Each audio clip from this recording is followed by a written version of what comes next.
"You're fighting a losing battle there, dear," said his mirror in a wheezy voice. As the days slipped by, Harry started looking wherever he went for a sign of Ron or Hermione. Plenty of Hogwarts students were arriving in Diagon Alley now, with the start of term coming so near. Harry met Seamus Finnegan and Dean Thomas, his fellow Gryffindors, in Quality Quidditch Supplies, where they too were ogling at the firebolt. He also ran into the real Neville Longbottom, a round-faced, forgetful boy outside Flourish and Blots. Harry didn't stop to chat. Neville appeared to have mislaid his book list and was being told off by his very formidable-looking grandmother. Harry hoped she never found out that he'd pretended to be Neville while on the run from the Ministry of Magic. Harry woke on the last day of the holidays thinking that he would at least meet Ron and Hermione tomorrow on the Hogwarts Express. He got up, dressed, went for a last look at the firebolt, and was just wondering where he'd have lunch when someone yelled his name and he turned. "Harry, Harry!" They were there, both of them, sitting outside Florian Fortescue's ice cream parlor, Ron looking incredibly freckly and Hermione very brown, both waving frantically at him. "Finally," said Ron, grinning at Harry as he sat down. "We went to the Leaky Cauldron, but they said you'd left, and we went to Flourish and Blots and Madame Malkin's and—" "I got all my school stuff last week," Harry explained. "And how come you know where I'm staying? I'm staying at the Leaky Cauldron." "Dad," said Ron simply. Mr. Weasley, who worked at the Ministry of Magic, would of course have heard the whole story of what had happened to Aunt Marge. "Did you really blow up your aunt, Harry?" said Hermione in a very serious voice. "I didn't mean to," said Harry while Ron roared with laughter. "I just lost control." "It's not funny, Ron," said Hermione sharply. "Honestly, I'm amazed Harry wasn't expelled." "So am I," admitted Harry. "Forget expelled. I thought I was going to be arrested." He looked at Ron. "Your dad doesn't know why Fudge left me off, does he?" "Probably 'cause it's you, isn't it?" shrugged Ron, still chuckling. "Famous Harry Potter and all that. I'd hate to see what the Ministry'd do to me if I blew up an aunt. Mind you, they'd have to dig me up first, because Mom would have killed me. Anyway, you can ask Dad yourself this evening. We're staying at the Leaky Cauldron tonight, too. So you can come to King's Cross with us tomorrow. Hermione's there as well." Hermione nodded, beaming. "Mom and Dad dropped me off this morning with all my Hogwarts things." "Excellent," said Harry happily. "So have you got all your new books and stuff?" "Look at this," said Ron, pulling a long, thin box out of a bag and opening it. "Brand new wand, 14 inches, willow, containing 1 unicorn tail hair. And we've got all our books." He pointed at a large bag under his chair. "What about those monster books, eh? The assistant nearly cried when we said we wanted to." "What's all that, Hermione?" Harry asked, pointing at not one, but 3 bulging bags in the chair next to her. "Well, I'm taking more new subjects than you, aren't I?" said Hermione. "Those are my books for arithmancy, care of magical creatures, divination, study of ancient runes, Muggle studies." "What are you doing Muggle studies for?" said Ron, rolling his eyes at Harry. "You're Muggle born. Your mom and dad are Muggles. You already know all about Muggles." "But it'll be fascinating to study them from a wizarding point of view," said Hermione earnestly. "Are you planning to eat or sleep at all this year, Hermione?" asked Harry, while Ron sniggered. Hermione ignored them. "I've still got 10 galleons," she said, checking her purse. "It's my birthday in September, and Mom and Dad gave me some money to get myself an early birthday present."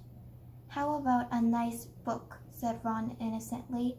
"No, I don't think so," said Hermione composedly. "I really want an owl. I mean, Harry's got Hedwig and you've got Errol." "I haven't," said Ron. "Errol's a family owl. All I've got is Scabbers." He pulled his pet rat out of his pocket. "And I want to get him checked over," he added, placing Scabbers on the table in front of them. "I don't think Egypt agreed with him." Scabbers was looking thinner than usual, and there was a definite droop to his whiskers. "There's a magical creature shop just over there," said Harry, who knew Diagon Alley very well by now. "You can see if they've got anything for Scabbers, and Hermione can get her owl."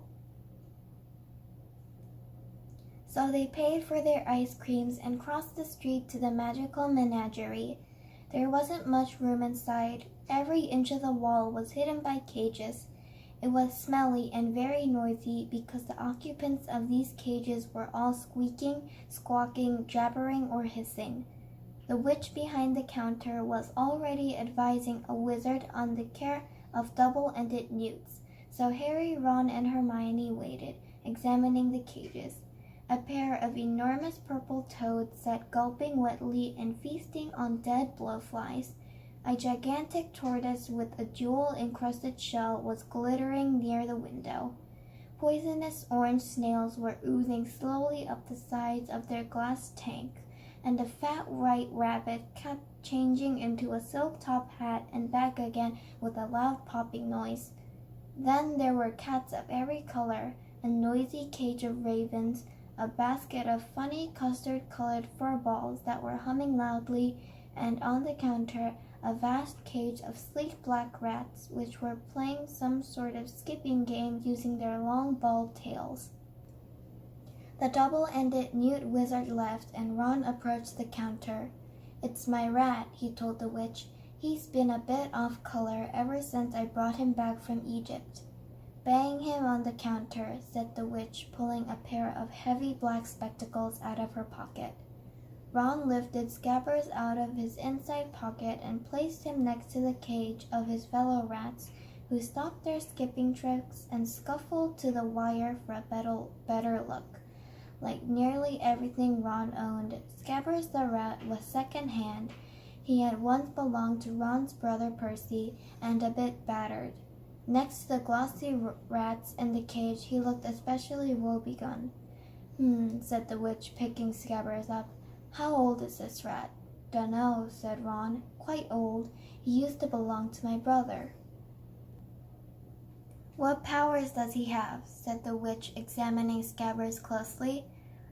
Said Ron. The truth was that Scabbers had never shown the faintest trace of interesting powers. The witch's eyes moved from Scabbers' tattered left ear to his front paw, which had a toe missing, and tutted loudly. "He's been through the mill, this one," she said. "He was like that when Percy gave him to me," said Ron defensively. "An ordinary common or garden rat like this can't be expected to live longer than 3 years or so," said the witch. "Now, if you were looking for something a bit more hard-wearing, you might like one of these."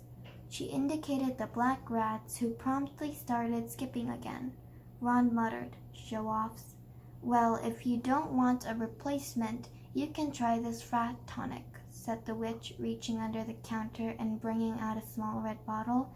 "Okay," said Ron. "How much?" Ouch! Ron buckled as something huge and orange came soaring from the top of the highest cage, landed on his head, then propelled itself, spitting madly at Scabbers. "No, Crookshanks, no!" cried the witch, but Scabbers shot from between her hands like a bar of soap, landed splay-legged on the floor, and then scarpered for the door. "Scabbers!" Ron shouted, hurrying out of the shop after him. Harry followed. It took them nearly 10 minutes to find Scabbers, who had taken refuge under a waste paper bin outside Quality Quidditch Supplies.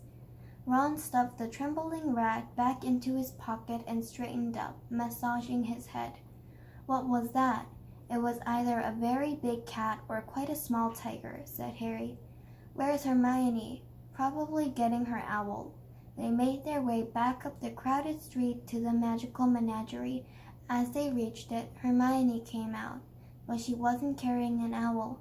Her arms were clamped tightly around the enormous ginger cat. "You bought that monster?" said Ron, his mouth hanging open. "He's gorgeous, isn't he?" said Hermione, glowing. That was a matter of opinion, thought Harry. The cat's ginger fur was thick and fluffy, but it was definitely a bit bow-legged, and its face looked grumpy and oddly squashed, as though it had run headlong into a brick wall.